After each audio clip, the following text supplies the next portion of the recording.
Cümleten selamun aleyküm hanımlar. Divapatik YouTube kanalıma hepiniz hoş geldiniz. Bugün birlikte çok güzel, çok hoş bir patik yapacağız. Ben patiğimde krem, yeşil ve pembe olmak üzere 3 tane normal patiklik ip kullandım. Şişlerim 3 numara. Hemen modelimi de göstereceğim. İşte hanımlar, modelimiz bu şekilde. Lale desenli, çok güzel, çok hoş, zarif bir patik yaptım. Modelimiz bu şekilde. Patiğimize bu topuk bölümünden başlıyoruz hanımlar. Tabanını ördükten sonra şu kenarlarını ve üstünü örerek patiğimizi tamamlıyoruz. Hanımlar, bu patiğimde ben topuk bölümünde tabanında tamamen 2 şiş kullandım. Fakat şu üst bölümlere geldiğimizde şu şekilde yedek şiş kullandım. Dileyen bu bölümleri misinalı şişle de yapabilir. Misinalı şişlerle de gayet rahat yapılır. Bu patik benim elimin ölçülerine göre 37-38 numara ayaklar için uyumlu oldu. Daha büyük yapmak isteyenler bu taban sayısını artırabilir. Daha küçük yapmak isteyenler de taban sayısını azaltabilir. Örerken de sizlere gerekli hatırlatmaları yapacağım. Patiğimize şu topuk bölümünden başlayacağız hanımlar. Krem ipimiz ile başlayacağım. 27 ilmek olarak öncelikle 27 ilmeğimi atacağım. Şöyle krem ipim ile 27 ilmek atarak başlıyorum. 2 3 4 5 6 7 bu şekilde 27 ilmek atalım gelelim. 27 ilmeğimi attım geldim hanımlar. Hemen şu kenara bir düğüm atacağım. Geri dönüyoruz. Geri döndüğümüzde bakın ters taraftayız. Bu sıramızda kenar ilmeğimi örmeden alıyorum. Arka yüzde ilk sırada ilmeklerimi ters olarak öreceğim. Bu şekilde ilmekleri sıra sonuna kadar ters örelim gelelim. Evet, sıra sonuna kadar ilmeklerimi ters ördüm. Geri döndüm, ön yüzdeyim. Artık topuk bölümünde şu ajurlarla birlikte artırmalarımızı yapacağız hanımlar şu kenarlardan. Yapacağımız işlem şu. Öncelikle kenar ilmeğimi örmeden aldım. İkinci ilmeğimi örüyorum. Hemen ardından bakın ipimi şişime doladım. Ajurumu yaptım. Bir ilmek düz ördüm. Tekrar ipimi şişime doladım. 2 tane ajurun ortasındaki bir ilmeğimiz direk ilmek oluyor. Her defasında artırmaları bu direk ilmeğin sağından ve solundan yapıyoruz. Artırmamı yaptım. Şimdi son 3 ilmeğim kalana kadar öreceğim. Sol kenardan da artırmamı yapacağım. Artırmaları her iki kenardan da yapıyoruz hanımlar. Hem sağdan hem de sol taraftan. Son 3 ilmeğim kalana kadar ön yüzde ilmeklerimi düz örüyorum. Bakın burada son 3 ilmeğim kaldı. Buraya da artırmamı yapacağım. Bakın ipimi şişime doladım. Bir ilmek düz ördüm. İpimi şişime doladım. Kalan son 2 ilmeğimi de düz örüyorum. Böylece ilk artırmaları yaptık. Geri döndüm, arka yüzdeyim. Arka yüzde herhangi bir işlem yapmıyoruz. Kenar ilmeğini aldıktan sonra ilmeklerimizin tamamını ters olarak örüyoruz. Sıra sonuna kadar ilmeklerimizi ters örelim gelelim.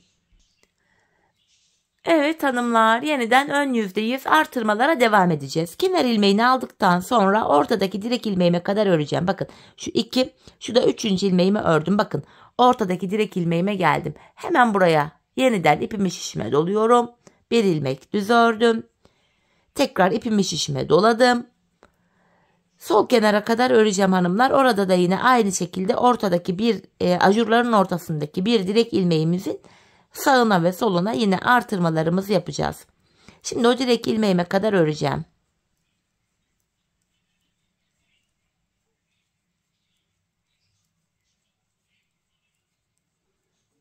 Evet hanımlar, bakın ortadaki şu direk ilmeğime geldim. Şuraya. Hemen buraya ipimi şişime doladım. Ortadaki direk ilmeğimi düz ördüm. Tekrar ipimi şişime doluyorum. Kalan 3 ilmeğimi de düz ördüm. İkinci ajurlarımızı da böylece yaptık. Geri dönüyoruz hanımlar. Arka yüzde yine ilmeklerimizi sıra sonuna kadar ters örelim gelelim. Evet hanımlar, arka yüzde ilmeklerimi ters ördüm. Tekrar ön yüzdeyim. Bu defa 3. ajurlarımızı yapacağız. Kenar ilmeğini aldıktan sonra orta direk ilmeğime kadar öreceğim. Şu 2. ilmeğimi de ördüm. 3, 4. Bakın direk ilmeğime geldim. Tekrardan artırmamı yapıyorum. Bir ilmek düz ördüm. Tekrar artırmamı yapıyorum. Direk ilmeğin sağına ve soluna artırmaları yaptık. Şimdi tekrardan diğer sol taraftaki direk ilmeğime kadar öreceğim. Yine orada da direğimin sağına ve soluna artırmalarımı yapacağım.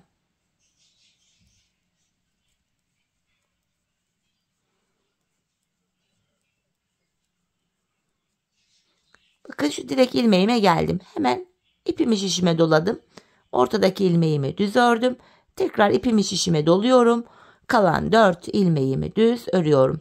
Böylece hanımlar 3 tane ajurumuzu yaptık. Şimdi geri döneceğiz. Arka yüzde ilmekleri ters öreceğiz. Ön yüzde tekrardan direk ilmeklerin sağına ve soluna artırma yapmaya devam edeceğiz. Biz burada hanımlar bakın toplamda 1, 2, şimdi 3. ajuru yaptık. 3 tane ajur yaptık. Burada 5 ajur olana kadar bu işleme devam edeceğiz. Şimdi burada 5 ajurumuz olana kadar patiğimizin bu artırma bölümünü tamamlayalım, gelelim. Evet hanımlar, burada toplamda 5 tane ajurum olana kadar ördüm geldim. Şimdi ön yüzdeyim.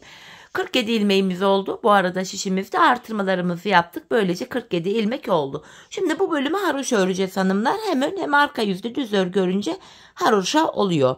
Kenar ilmeğini aldıktan sonra ön yüzdeyim.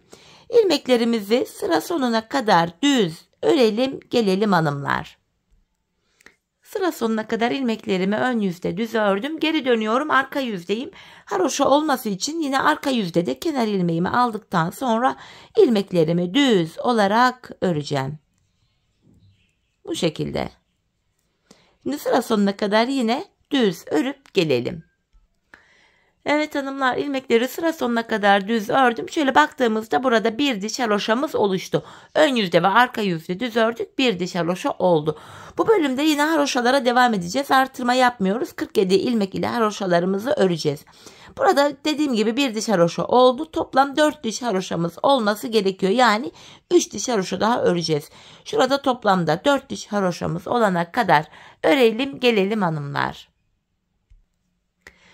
Evet hanımlar, burada 4 diş haroşam olana kadar gördüğünüz gibi ördüm geldim. Şimdi patiğimizin şu taban kesimini yapacağız topuk bölümünde. Şu bölümü yapacağız. Şişimizde 47 ilmeğimiz vardı hanımlar.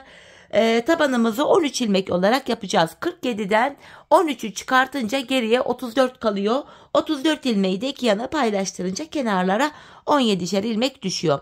Önce bu tabanımızı yapabilmek için kenardan 17 adet ilmeğimi öreceğim. Şu kenar ilmeğim 1, 2, 3, 4, 5, 6, 7, 8, 9, 10, 11, 12, 13, 14, 15, 16, 17. Bu kenardaki 17 ilmeğimi ördüm. Şimdi tabanımız 13 ilmek olarak örülecek demiştim. Şimdi ön yüzdeyiz. 12 ilmek öreceğiz. 13. de kesimi yapacağız. Tekrardan sayarak gidiyorum. 1, 2, 3, 4, 5, 6, 7, 8, 9, 10, 11, 12 ilmek ördüm. 13. ilmekte hemen yandaki ilmeği de alıyorum. İkisini bir kesiyorum. Burada hanımlar 16 ilmek kaldı. Burada 17 ilmek vardı. Burada 16 kaldı çünkü bir ilmek kestik. Kesimden sonra geri dönüyoruz. Aynı işlemi yapacağız hanımlar. Bakın ipim karşıda, ilk ilmeğimi örmeden aldım. 12 ilmek öreceğim. 13. de keseceğim. İkinci ilmeğim 3, 4, 5, 6, 7, 8, 9, 10, 11, 12. 13. ilmekte yanındakini de alıyorum. İkisini keserek örüyorum. Tekrardan kesimden sonra geri dönüyoruz. İpimiz hep karşıda olacak ve ilk ilmeği örmeden alacağız. 12 ilmek öreceğim. 4, 5, 6, 7, 8, 9, 10, 11, 12. 13. ilmeği örerken yandakini de alıp ikisini keserek örüyorum. Tekrar geri dönüyoruz. Yine ipimiz karşıda, ilk ilmeği örmeden aldık. 12 ilmek öreceğim. 4, 5, 6, 7, 8, 9, 10, 11, 12. 13. ilmekte yanındakini de alıyorum. Keserek örüyorum ve kesimden sonra geri dönüyoruz. Tabanımız 13 ilmek ile bu şekilde kesilecek hanımlar. Biz bu kesme işlemine şu sağ ve sol taraftaki ilmekler bitene kadar devam edeceğiz. Kesim sonunda şişimizde sadece 13 ilmeğimiz kalacak. Şimdi hep birlikte bu taban bölümünü sizlere anlattığım gibi örelim gelelim.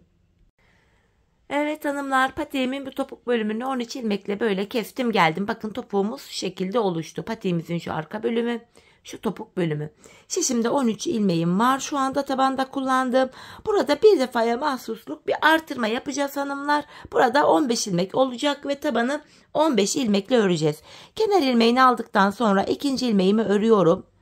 Burada 13 ilmeğim vardı. Şimdi ön yüzdeyim. İlk 2 ilmeğimi ördüm. Hemen artırmamı yapıyorum. Son 2 ilmek kalana kadar öreceğim. Oradan da bir artırma yapacağım. Böylece 15 ilmek olacak. Tek seferliğine mahsus bir artırma. Bakın son 2 ilmek kaldı. Hemen buraya da bir ilmek attım. Kalan 2 ilmeğimi örüyorum. Böylece hanımlar şişimizde 15 ilmek oldu. Geri dönüyorum arka yüzde. Kenar ilmeğini aldıktan sonra arka yüzde ilmeklerimin tamamını haroşa yani düz olarak örüyorum. Tabanımızı 15 ilmek ile yapacağız hanımlar. Şöyle. Geri döndük, 15 ilmek ile ön yüzde ve arka yüzde ördük. Bir diş haroşamız oluştu. Hemen hanımlar buraya şöyle iğne ile bir ip takacağım. Hemen şöyle tığımı aldım. Belli olsun. Bir tane haroşayı yaptığımız yer şurası belli olsun. Bir haroşanın altına bir ip takacağım. Sıramızı, sayımızı kaybetmeyelim diye. Şöyle bir tane ip bağlıyorum. Burada bir diş haroşamız oldu. 15 ilmek ile haroşalarımızı devam ettireceğiz hanımlar. Ta ki burada 20 diş haroşa olana kadar öreceğiz. Bakın şu anda bir diş haroşamız oluştu. Artırma yapmayacağız. 15 ilmek ile haroşaya devam edeceğiz. Ben 20 diş haroşa ördüm. Ben haroşalarımı 20 sıra haroşamı ördükten sonra sizlere bu haroşa bölümün mezura ile ölçüsünü vereceğim. Ona göre 40 numara yapmak isteyenler ya da 36 numara yapmak isteyenler benim verdiğim ölçüden 1 santim fazla ya da 1 santim fazla yaparak patiğin boyutunu artırabilir ya da eksilte küçültebilirler. Ölçü burada başlayacak hanımlar. Yapmak istediğiniz ayak ölçüsü burada başlayacak çünkü. Şimdi hemen ben buraya 20 diş haroşamı öreceğim. Geleceğim, ardından buluşalım. Evet hanımlar, 20 diş haroşa olacak şekilde patiğimin tabanını ördüm. Hemen sizlere mezura ile burada ölçüyü vereceğim. Patiğinizin büyüklüğünü küçüklüğünü bu ölçüye göre ayarlayabilirsiniz. Bakın şöyle ölçtüğüm anda bakın mezuramı şuraya sıfırlıyorum. Şuraya. Toplamda hanımlar ben burayı 9 santim olarak şöyle ördüm. 9 santim. 39-40 numara yapmak isteyenler buraya 10 santim olana kadar haroşalarını örebilir. Daha küçük yapmak isteyenler de 8 santim olarak haroşalarını yapabilirler. Ölçümüz böyle. Şimdi patiğimizin burun kısmı için kesimler yapacağız. 15 ilmeğimiz vardı. Ön yüzde kesimler yapacağım. Kenar ilmeğimi aldım. İkinci ilmeğimi ördüm. Ardından hemen öndeki 2 ilmeği keserek örüyorum. İlk kesimi bu sağ kenarda yaptım. Şimdi son 4 ilmek kalana kadar öreceğim. Sol kenarda da kesimimi yapacağım bu şekilde. Bakın son 4 ilmeğim kaldı. Öndeki 2 ilmeğimi kestim. Kalan 2 ilmeğimi örüyorum. Böylece 15 ilmeğimiz vardı. 2 ilmek kestik, 13 kaldı. Geri döndüm, arka yüzde kesim işlemi yok. Kenar ilmeğinden sonra diğer ilmeklerimi haroşa olarak örüyorum. Kesme işlemini sadece ön yüzde yapıyoruz hanımlar. Arka yüzde kesme işlemi yok. Sonuncu ilmeği de ördüm. Tekrar ön yüzdeyiz. Kesimlere devam edeceğiz. Kenar ilmeğini aldıktan sonra ikinci ilmeğimi ördüm.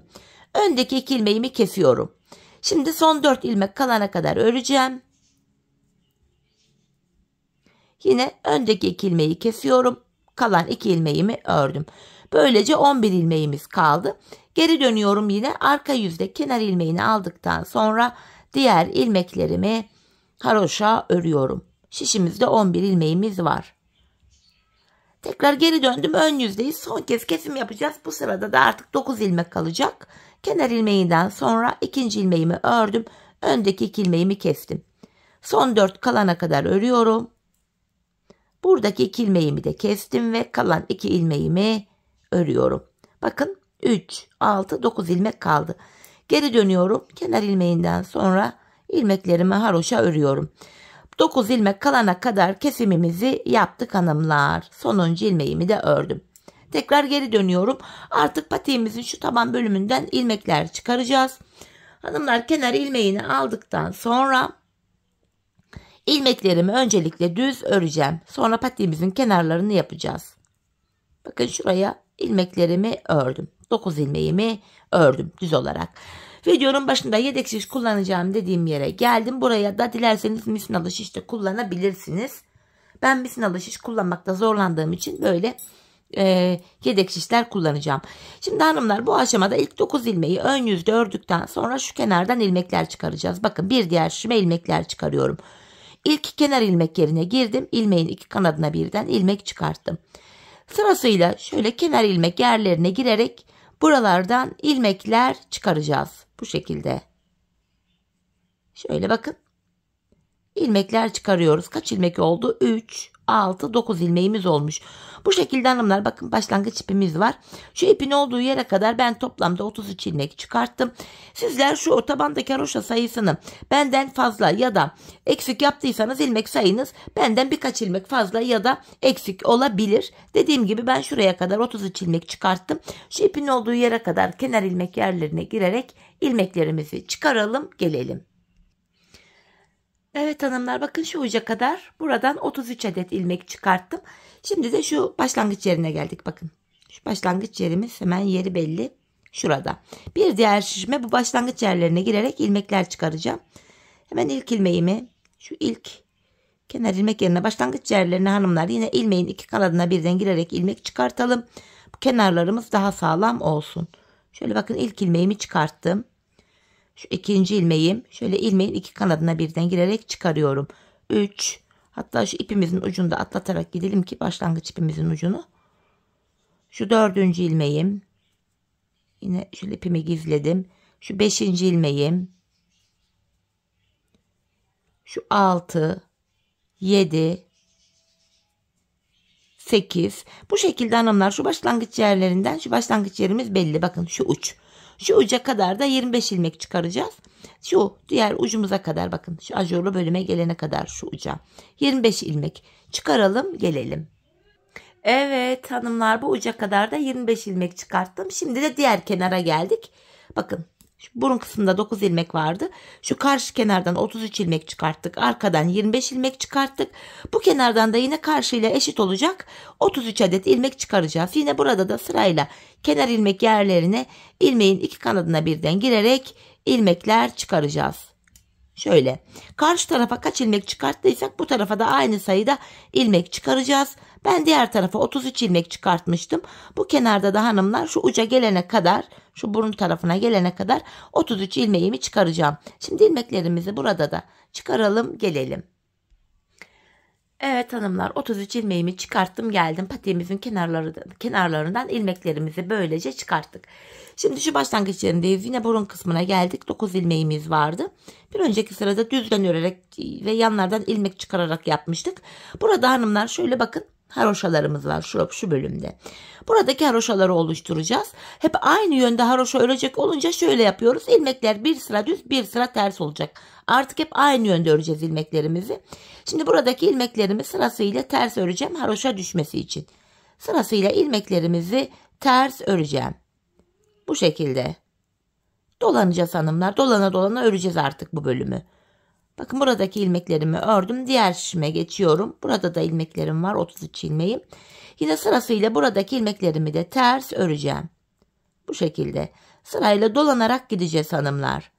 Bu şekilde önce bu şişimizi, sonra arka bölümü, sonra diğer taraftaki 33 ilmeği şu burun kısmına gelene kadar ters örelim, gelelim. Evet hanımlar, ilmeklerimi ters ördüm, geldim. Şu kenarımızda böylece bir diş haroşamız oluştu. Bu kenarımızda 2 diş haroşa olacak hanımlar. Yine bir önceki sırada düz ters örmüştük ilmeklerimizi. Şimdi yine sırasıyla bakın burun kısmındayım. Yine ilmeklerimizi bu defa düz olarak dolanacağız. Bu şekilde burun kısmını ördük. Yine diğer şişimize geçeceğiz. Burada da ilmeklerimizi düz olarak öreceğiz.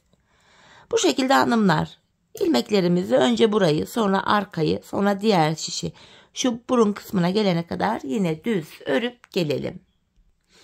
Evet hanımlar, ilmeklerimi düz ördüm, geldim. Yine başlangıç yerinde şu burun tarafındayım. Bu sıramızda da ters öreceğiz. Böylece bu kenarımızda bir diş haroşamız oluşacak. Gördüğünüz üzere. Şimdi de ilmeklerimi ters örüyorum. Burun kısmındaki ilmeklerimizi ördük. Ve diğer şişime geçiyorum. Yine burada da ilmeklerimizi ters öreceğiz. Böylece bu kenarımızda 2 diş haroşamız oluşacak. Bakın şöyle iki haroşamız şöyle. 1, 2. Bu şekilde yine başlangıç yerine kadar ilmekleri ters örelim gelelim. Evet, burun kısmına kadar olan ilmeklerimi ters ördüm geldim. Artık iki diş haroşamızı oluşturduk. Lale modelimize geçeceğiz. Öncesinde hanımlar ilmekleri yine bir sıra düz örmek durumundayız. Tekrardan burundan itibaren başladım. Bir sıra ilmekleri düz öreceğiz. Yani bir sıra derken patiğimizin çevresini böyle bir sıra düz olarak öreceğiz. Burun kısmını ördüm. Şimdi diğer şu 3 dişteki ilmekleri de burun kısmına kadar düz örelim gelelim. Evet sevgili hanımlar, bir sıra ilmeklerimi düz ördüm. Tekrardan burun kısmındayım. Buradan itibaren şu lalelerimizi yapacağız. Bu lalelerimiz 6 sıradan oluşuyor. Şimdi lalelerimizin ilk sırasındayız. İlk 2 ilmeğimi krem ipim ile düz ördüm. Ardından yeşil ipimi ekleyeceğim. İlk lalemi kuruyorum. Lale de birinci sıramız. Bu sıramızda hanımlar ilk 2 ilmeği krem ile ördüm. Sıradaki bir krem ilmeğin içinden yeşil ipim ile 3 ilmek çıkaracağım. Bakın bir ilmek çıkarttım. İpimi şişime doluyorum. Aynı ilmeğin içinden bir ilmek daha çıkarttım. Yani bir ilmekten 3 ilmek çıkartmış olduk. Yeşil ipimin ucunu şöyle kremime düğümlüyorum. Patiğimiz sökülmesin diye. Ardından krem ipimi aldım. Bu ilk lalemizi yaptık. Model aralarında 3 kremim var. 1, 2, 3. Şimdi ikinci lalemi yapacağım. Yine bir ilmeğin içinden yeşil ipim ile 3 ilmek çıkartıyorum. Araya 3 krem öreceğim. 1, 2, diğer şimdiden devam ediyorum. 3. krem ilmeğimi de buraya ördüm. Diğer lalemi yapacağım. Yine sıradaki ilmeğimin içinden yeşil ipim ile 3 ilmek çıkartıyorum. Ortaya 3 tane krem örüyorum. Her 3 kremde bir lalemizi yapıyoruz. Tekrardan sıradaki ilmeğimin içinden yeşil ipim ile 3 ilmek çıkarttım. Yanına 3 tane krem örüyorum. Diğer modelimi yapacağım. Sıradaki ilmeğimin içinden yeşil ipim ile 3 ilmek çıkartıyorum. 3 krem düz örüyorum. Yine bakın bir ilmek çıkarttım. İpimi şişime doladım. Bir tane daha yeşil ilmek çıkarttım. 3 ilmek düz öreceğiz. Lalemizin ilk sırası bu şekilde yapılacak hanımlar. Her 3 krem ilmekte bir lalemizi kuracağız. Bu şekilde patiğimizin çevresini şu burun kısmına kadar örelim gelelim. Patiğimizin çevresini dolandım geldim hanımlar. Lalemizin ilk sırasını yaptık. Şimdi lalemizde ikinci sıradayız. Bu sıramızda yine krem ilmeklerimi krem ipim ile öreceğim. İlk 2 ilmeğimi krem ile örüyorum. Bir önceki sırada bir ilmekten 3 yeşil çıkarmıştık. Bu ilk yeşili örmeden alıyorum. Ortadaki yeşilimi yeşil ipimle düz ördüm. Ve 3. yeşilimi de örmeden sağ şişime alıyorum. Aradaki 3 kremi krem ile örüyorum. Tekrar diğer lalemi yapıyorum. İlk yeşilimi örmeden aldım. Ortadaki yeşili yeşil ipim ile örüyorum. 3. yeşili örmeden aldım. Aradaki 3 kremimiz krem ile örülüyor. Diğer şimdiden devam edeceğim. Şöyle. Yine bakın ilk yeşili örmeden aldım. Ortadaki yeşilimi yeşil ipim ile örüyorum. Diğer 3. yeşili de örmeden aldım. Araya 3 krem örüyorum. İlk yeşili örmeden aldım. Ortadaki yeşilimi yeşil ipimle örüyorum. Diğer yeşilimi örmeden aldım. Arada 3 krem var. Yine patiğimizin çevresini bu şekilde örelim gelelim hanımlar. Evet hanımlar, patiğimde ikinci sıramı tamamladım. Şimdi 3. sıradayım. Bu sıramıza yeşil ipimizi kullanmayacağız. Krem ipimizle şekil oluşturacağız. İlk ilmeğimi ördüm. Ardından bakın burada bir tane krem, bir ilmeğin içinden 3 ilmek çıkartmıştık. Bu ilk yeşilimi alıyorum. Kremin üzerine şöyle bıraktım. Bu yeşil ile kremi birlikte keserek örüyorum. Şöyle.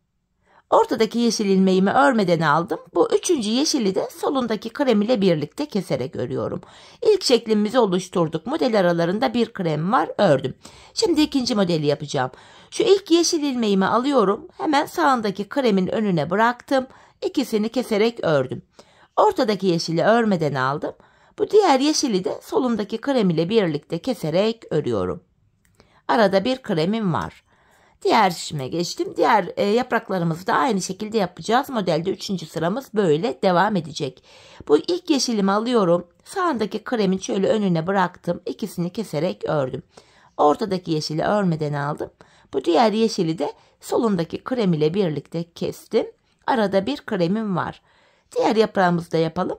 Hemen yeşil ilmeğimi alıyorum. Sağındaki kremin üzerine bırakıp ikisini keserek ördüm. Ortadaki yeşili örmeden alıyorum. Üçüncü yeşili de solundaki krem ile birlikte keserek örüyoruz. Bu şekilde modelimizi şekillendireceğiz. Şimdi diğer şişlerimizi de şu başlangıç yerine kadar aynı şekilde örelim gelelim. Evet hanımlar, modelimi oluşturdum geldim. Tekrardan burun kısmındayız. Şimdi de yaprağımızda 4. ve sonuncu sıramızı yapacağız. Bu sıramızda krem ilmeklerimi krem ipim ile örüyorum. Yeşilimi örmeden alıyorum. Krem ilmeklerimi krem ipim ile düz örüyorum. Yeşil ilmeklerimi örmeden alıyorum. Bu sıramızı böyle yapacağız hanımlar. Kremleri öreceğiz. Yeşilleri örmeden alacağız. Bu şekilde patiğimizin çevresini yine bu başlangıç yerine kadar örelim ve gelelim. Evet hanımlar, modelimizin 4. sırasını tamamladım. Tekrar şu burun kısmındayım. Başlangıç yerindeyim. Bu sıramızda şöyle pembe ipimi hazırladım. Çünkü lalelerimize başlayacağız. Bu sırada krem ipimizi kullanmayacağız. Krem ip ilmeklerimizi örmeden alıyoruz. Şu yeşil ilmeklerimizi, lalelerimizi yapacağız.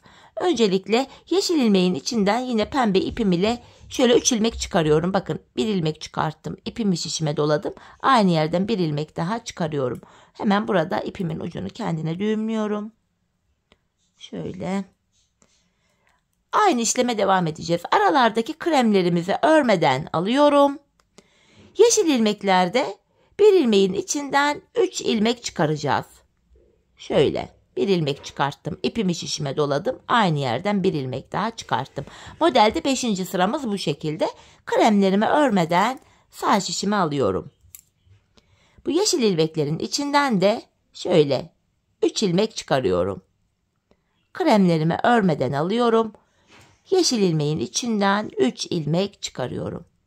Kremlerimi örmeden alıyorum. Yeşil ilmeklerimin içinden 3 ilmek çıkarıyorum. 5. sıramız böyle. Şimdi yine başlangıç yerine kadar lalelerimizi yapalım gelelim. Evet hanımlar, lalemin ilk sırasını yaptım. 5. sıramızı tamamladık. Modelimizde artık 6. ve sonuncu sıramızdayız. Bu aşamada artık şu yeşil ipimi de kestim, arkaya düğümledim. Yeşili kullanmayacağımız için. Yine bu aşamada 6. sırada krem ilmeklerimizi örmeden şöyle alıyoruz. Lalelerimizi şekillendireceğiz. Bir ilmeğin içinden 3 ilmek çıkartmıştık. İpimi kendime doğru alıyorum, pembe ipimi. Bu 3 ilmeğin 3'ünü birden tersten keserek örüyorum. Şöyle.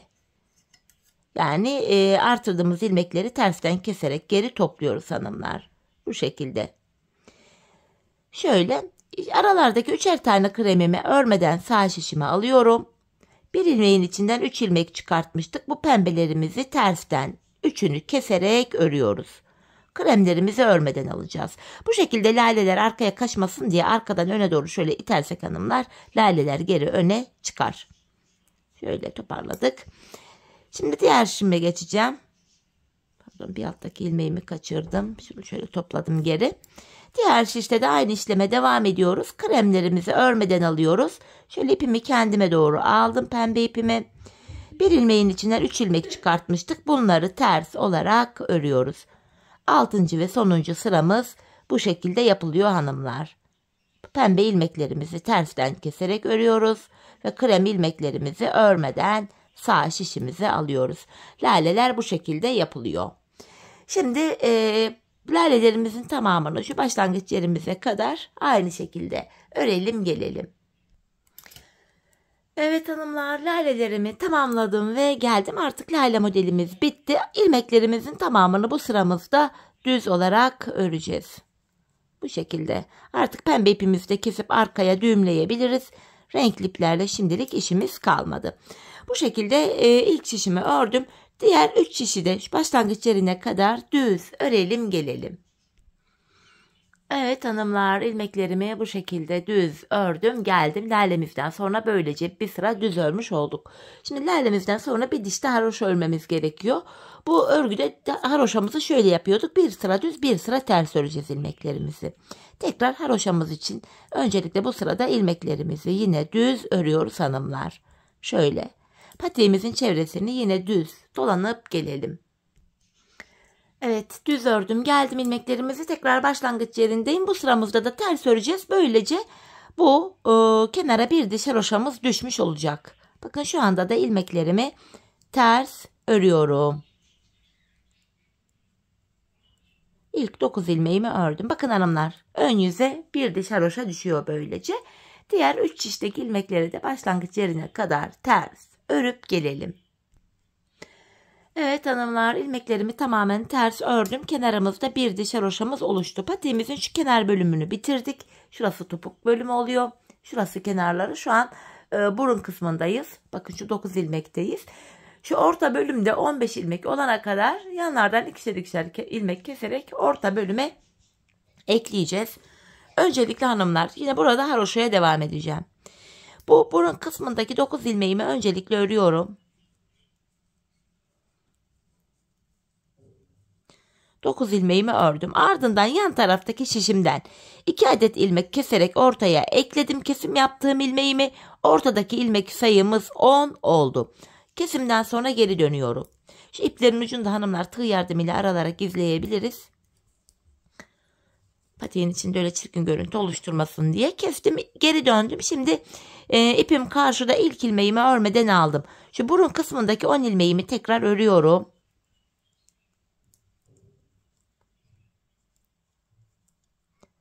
Şimdi de şu kenardan 2 adet ilmek keserek ortaya ekledim. Ortadaki ilmek sayımız 11 oldu. Tekrar geri döndüm. 15 olana kadar biz bu işleme devam edeceğiz hanımlar. Ortadaki 11 ilmeğimi öreceğim. İpim karşıda, ilk ilmeği örmeden aldım. Şimdi de 11 ilmek öreceğim.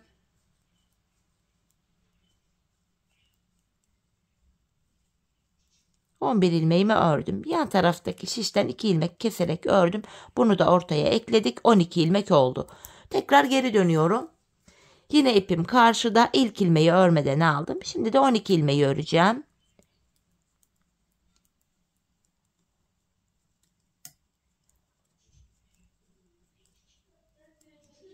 Ve yan taraftan da yine 2 adet ilmek keserek ortaya ekledim. Ortadaki ilmek sayımız 13 oldu.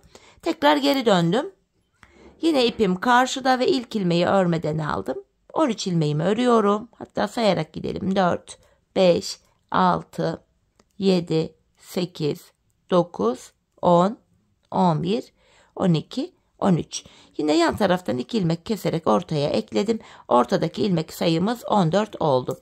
Yeniden geri döndüm. İpim karşıda, ilk ilmeği örmeden aldım.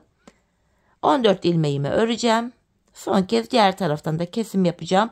Üst bölümde 15 ilmek olacak ve 15 ilmek ile üst bölümü örmeye devam edeceğiz. Bakın 14 ilmeğimi ördüm. Yandan 2 ilmek keserek ördüm. Bunu da ortaya ekledim. Ortadaki ilmek sayımız 15 oldu. Artık 15 ilmek ile hanımlar şu desenimize başlayacağız. Yapacağımız işlem şu. Yine ipim karşıda, ilk ilmeğimi örmeden aldım. Bu defa 14 ilmek örüp 14'te kesim yapacağız. Şuradaki desenin de şimdi altyapısını ön yüzde hazırlayacağız. İlk ilmeğimi örmeden aldım. Yanına bir ilmek ters örüyorum. Modelimiz 3 ilmekten oluşuyor. Modelimiz için 3 ilmek düz ördüm. Ortaya bir tane ters. 3 ilmek düz örüyorum. Yanına bir ilmek ters. 3 ilmek düz örüyorum. Yanına bir tane ters ördüm. Bu 15. yani sonuncu ilmeğimi örerken de yandan da bir ilmek aldım. İkisini kesiyorum. 15. ilmeği örerken yandan da bir ilmek alıp kesim yaptım. Şimdi geri dönüyorum.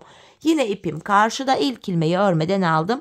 İlmekleri gördüğüm gibi öreceğim. Bakın yanında bir düz ilmek var. Bunu düz ördüm. Önde ters ördüğüm ilmeği arkada düz ördüm. Modelim için 3 ilmeğimi arkada ters örüyorum. 1 ilmek düz. 3 ilmek ters örüyorum. 1 ilmek düz. 3 tane ters örüyorum. 1 ilmek düz ve 15. sonuncu ilmeği örerken şişimden de bir ilmek alıp ikisini keserek örüyorum. 15. ilmekte böyle kesimleri yapıyoruz. Her kesimde şu yanlardaki ilmek sayısı birer birer azalıyor. Şimdi tekrar ön yüzdeyim. Bu aşamada hanımlar yine ipim karşıda, ilk ilmeği örmeden aldım. Yanındaki bir tersimi ters ördüm. 3 ilmek düzüm var. Bu düz ilmek üzerine model kuracağız. Şu ikinci ilmeğimi alıyorum. İlk ilmeğimin önüne getirip şöyle ortadaki ilmeğimi ilk ilmeğimin önüne bıraktım. Sonra bu 2 ve 3. düz ilmeğimi alıyorum. Üçünü birden ördüm. Bakın ilmekleri şişimden bırakmıyorum. İpimi şişime bir kere doladım. Aynı 3 ilmeğin içinden bir ilmek daha çıkarttım. İlmekleri bırakıyorum. Bakın 3 ilmekten bu şekilde 3 ilmek çıkarttık. Aralardaki ters ilmek ters örülüyor. İkinci modeli yapacağım. İkinci ilmeğimi ilkinin önüne bıraktım. Şöyle yer değiştirdim. Sonra bu 2 ve 3. ilmeği de şişime alıyorum. Bu 3 ilmeğin içinden 3 ilmek çıkarıyorum. Aralarda bir tane tersimiz var. Bunlar ters örülüyor. Üçüncü ve sonuncu modelimi yapacağım. Şu ikinci ilmeğimi ilkinin önüne bıraktım. Bu ikisini ve üçüncüyü de şişime alarak üçünü birden kesiyorum. Keserek ördüm. Ardından ipimi şişime doladım. Aynı 3 ilmeğin içinden bir ilmek daha çıkarttım. Yanında bir ilmek tersim var. Sonuncu ilmeğimi örerken de yandan da bir ilmek alıp ikisini keserek örüyorum. Geri döndük. İlk ön yüzde modeli kurduk. Her 3 sırada bir model kurulumunu aynı şekilde yapacağız. Şimdi modelden sonra arka yüzde ilk sıramız. İpim karşıda, ilkini örmeden aldım. Bir düz örüyorum. Modelimin 3 ilmeğini arkada ters ördüm. İlmekleri gördüğüm gibi örüyorum. Yanına bir düz. 3 ilmek ters, 1 ilmek düz. 3 ilmek ters örüyorum. 1 ilmek düz ve sonuncu ilmeği örerken yandan da bir ilmek alıp kesimimi yapıyorum. Ardından geri döndüm. Tekrar ön yüzdeyim hanımlar. Modelden sonra ikinci sıramız. İpim karşıda, ilkini örmeden aldım. Bir tersim var. 3 ilmek düz örüyorum. Bir ters. 3 ilmek düz örüyorum. Bir ters. 3 ilmek düz ördüm. Bir ters ve sonuncu ilmeğimi örerken yandan da bir ilmek alıp ikisini kestim. Geri döndüm. Modelden sonra 3. sıramız. 3 sıra ilmekleri gördüğümüz gibi öreceğiz. Bir sıra ön yüzde model yapacağız. Yine ilk ilmeğimi örmeden aldım. Bir düzümü ördüm. 3 ters, bir düz. İlmekleri gördüğüm gibi örüyorum arka yüzde. 3 ilmek ters, bir düz. 3 ilmek ters, bir ilmek düz ve sonuncu ilmeğimi örerken yandan da bir ilmek alıp ikisini kestim. Geri dönüyorum. Şimdi aynı şekilde modelimizi yapacağız. Modelden sonra 3 sıra ilmeklerimizi ördük. Tekrar model zamanı. İlk ilmeğimi aldım. Bir tersimi ters ördüm. Tekrar bakın ikinci ilmeğimi alıyorum. İlk ilmeğimin önüne bıraktım. Bu 2 ve 3. ilmeği şişime aldım. Üçünü birden örüyorum. İpimi şişime doladım. Aynı 3 ilmeğin içinden bir ilmek daha çıkarıyorum. Yani 3 ilmekten 3 ilmek çıkarmış olduk böylece. Bir tersimi ördüm. İkinci modelimi de yine aynı şekil yapıyorum. Bu şekilde. Yine 3 ilmeğin içinden 3 ilmek çıkarıyoruz. Arada bir tersim var. Yine diğer modelimde yapacağım. 3. ilmeği, 2. ilmeği ilk ilmeğin önüne bırakıyorum. Sonra diğer ilmeği de 3 ilmeği de şişime takarak bu 3 ilmeğin içinden yine 3 ilmek çıkarıyorum. Yanında bir tersim var ve sonuncu ilmeğimi örerken yandan da bir ilmek alıp kesimimi yapıyorum. Modelimize her 3 sırada bir aynı şekilde devam edeceğiz hanımlar. Model kurulumu böyle olacak. Ve her defasında 14 ilmek örüyoruz. Bu sonuncu ilmekte kesimi yapıyoruz. Biz bu kesme işlemine yanlarda benim 33'er ilmeğim vardı. Sizin daha fazla ya da daha az da olabilir. Bu yanlarda 10'ar ilmek kalana kadar modelimize aynı şekilde devam edeceğiz hanımlar. Yanlarda 10'ar ilmek kalana kadar, yani şu kenarda da 10 kalacak, şu arka şişten bahsetmiyorum, sağ ve soldaki şişlerden. Şu kenarlarda 10'ar ilmeğimiz kalana kadar patiğimizin ön bölümüne şu modelimizi örmeye ve kesimlerimizi yapmaya devam edelim, gelelim, ardından buluşalım. Evet hanımlar, her iki yanda da 10'ar ilmeğim kalana kadar patiğimin ön bölümünü ördüm geldim. Bakın hem burada hem de diğer tarafta 10'ar ilmeğim var. Modelimize de devam ettim bu aşamada. Artık burada hanımlar iki diş haroşa olacak şekilde ilmekleri öreceğiz. Yine kesimimizi yapacağız. İlk ilmeğimi örmeden alıyorum. Bu defa model yapmıyoruz. İlmeklerimin tamamını haroşa, yani düz olarak öreceğim. Yani 14 ilmeğimi öreceğim. 15. de kesimimi yapacağım. Bakın son bir ilmeğim kaldı. Bunu örerken yandan da bir ilmek aldım. İkisini kesiyorum. Ardından geri döndüm kesimden sonra. Yine ipim karşıda, ilkini örmeden aldım. Tekrardan 14 ilmek öreceğim. 15. de kesimimi yapacağım. Burada iki diş haroşa olacak şekilde ilmekleri bu şekilde öreceğiz. Bakın sonuncu ilmeğimi örerken yandan da bir ilmek alıp ikisini kestim.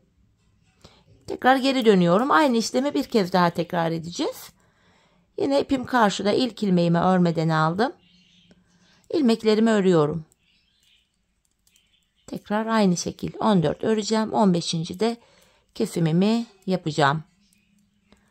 Bakın burada son bir ilmek kaldı. Bunu örerken yandan da bir ilmek aldım. İkisini keserek ördüm. Şimdi şurada 8 ilmek kaldı hanımlar. Tekrar geri dönüyoruz. Diğer tarafta da kesimimizi yapacağız. Orada da 8 ilmek kalacak. Tekrar ilmeklerimi, şu an arka yüzdeyim, düz örüyorum. Böylece 2 diş haroşamız oluştu hanımlar.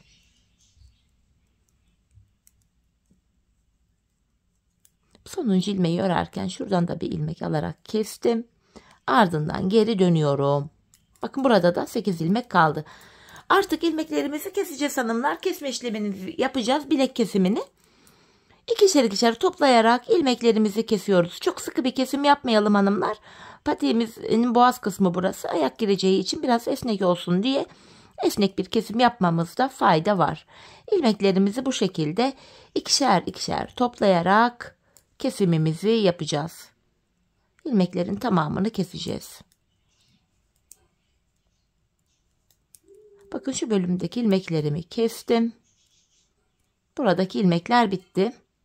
Şimdi diğer tarafa geçeceğim. Burada kalan 8 ilmeğimizi de yine keseceğiz hanımlar. İkişer ikişer toplayarak aynı şekilde buradaki ilmeklerimi de kesiyorum. Şöyle. Şimdi arka bölüme geldik. Yine arka bölümdeki ilmekleri de aynı şekilde kesmeye devam edeceğiz hanımlar. Sonra da diğer taraftaki 8 ilmek. İlmeklerin tamamını bu şekilde keselim gelelim. Evet hanımlar, ilmeklerimizin tamamını kestim geldim. Hemen şu kenarda böyle ayrık kötü bir görüntü oluşmasın diye tığ yardımı ile şu başlangıç yerine tığım ile girerek burayı şöyle düzlüyorum.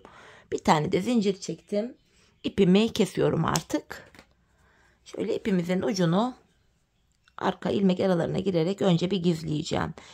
Patiğimizi tamamladık. Şimdi kenar oyamız var. 2 sıradan oluşan kenar oyası yaptım. Lalelerimde kullandığım renkli iplerim ile. Şöyle iplerimizin ucunu gizliyorum önce. Kenar oyamıza hemen başlayalım. Kenar oyamıza hemen şuradan başlayacağız. İlk sırada kenar oyamızda bakın model üzerinde göstereyim şöyle. Yeşil ipimizi kullanacağız.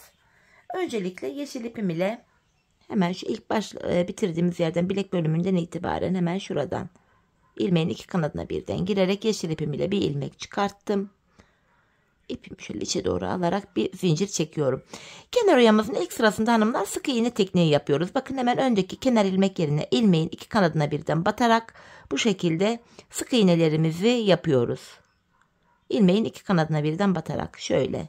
Bakın kenar ilmek yerlerine batarak kenar oyamızın ilk sırasında sık iğne tekniğini kullanıyoruz. Bu şekilde kesim yaptığımız kenar ilmek yerleri var. Oralara batarak kenar oyamızın ilk sırasını yapıyoruz. Bu şekilde patiğimizin çevresini şu ilk başladığımız yere kadar dolanalım gelelim. Evet hanımlar, ilk başladığımız yere kadar kenar oyamı bu şekilde yaptım. En son şuraya bir tane zincir çekip yeşil ipimi kesiyorum. Hemen ipimizin ucunu gizleyeceğim. Ardından kenar oyamızda pembe ile ikinci sıramızı yapacağız. Öncelikle yeşil ilmek aralarına girerek şöyle ipimin ucunu gizliyorum. Kenar oyamızın ilk sırasını böylece tamamladık. Şimdi pembe ipimi alacağım. Kenar oyamızda ikinci sıramızı yapacağız pembe ile. Yine pembe ile şöyle bir ilmek oluşturacağım öncelikle tığım ile. Bu ilk bitirdiğimiz yerden itibaren şöyle ilmeğimi öncelikle sabitliyorum.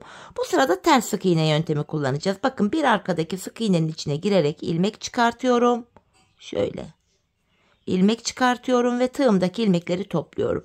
Bir arkadaki sık iğnenin içine girip ilmek çıkarttım. Tığımdaki ilmekleri topluyorum. Geri geri gidiyoruz. Bir gerideki sık iğnenin içine girip ilmek çıkarttım. Tığımdaki ilmeklerimi topluyorum. Ters sık iğne yöntemi ile kenar oyamızın ikinci sırasını yapıyoruz. Eğer zorlananlar olursa da yine ikinci sırada da düz sık iğne tekniğiyle kenar oyasının ikinci sırasını yapabilirler. Şöyle geri geri gidiyoruz hanımlar. Bu şekilde patiğimizin çevresini yine ilk başladığımız yere kadar dolanalım gelelim.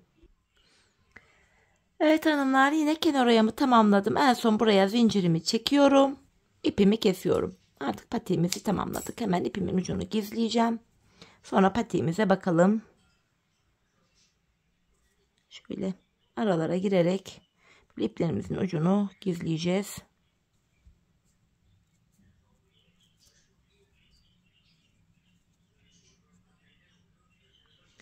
Gayet güzel, kolay, farklı bir patikti. Ayakta da çok rahat, kullanışlı bir model oldu. Ben şu yeşilim de çıkmış. Onu da tekrardan bir güzel gizleyeyim hanımlar yeniden.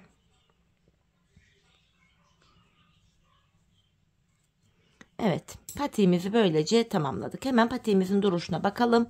Bakın hanımlar, şöyle düzeltiyorum. Haroşa örgü olduğu için gayet esnek. Şöyle göstereyim esnekliğini.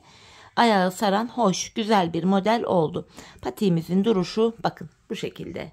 Duruşu böyle. Şu bölüme topuk kısmı giriyor. Ön bölümü de şöyle göstereyim. Bakın gayet esnek. Ayağı saran, açılan bir model oldu. Hemen manken ayağıma giydireyim. Bir de ayağımızı da görelim. Ben çok beğenerek, çok severek yaptım modelimi. Umarım sizler de benimle birlikte beğenerek, severek yaparsınız. Yapacak olanlara da şimdiden kolay gelsin. Evet. Bakın mankendeki duruşu da patiğimizin şöyle ayaktaki duruşu. Çok şık, çok zarif, güzel bir model oldu. Şeklimiz böyle. Evet hanımlar, yine birlikte güzel bir modelin daha sonuna geldik. Umarım sizlere faydalı, hoş bir video olmuştur. Yeni modellerde, yeni videolarda buluşmak dileğiyle. Şimdilik hoşça kalın, sağlıcakla kalın.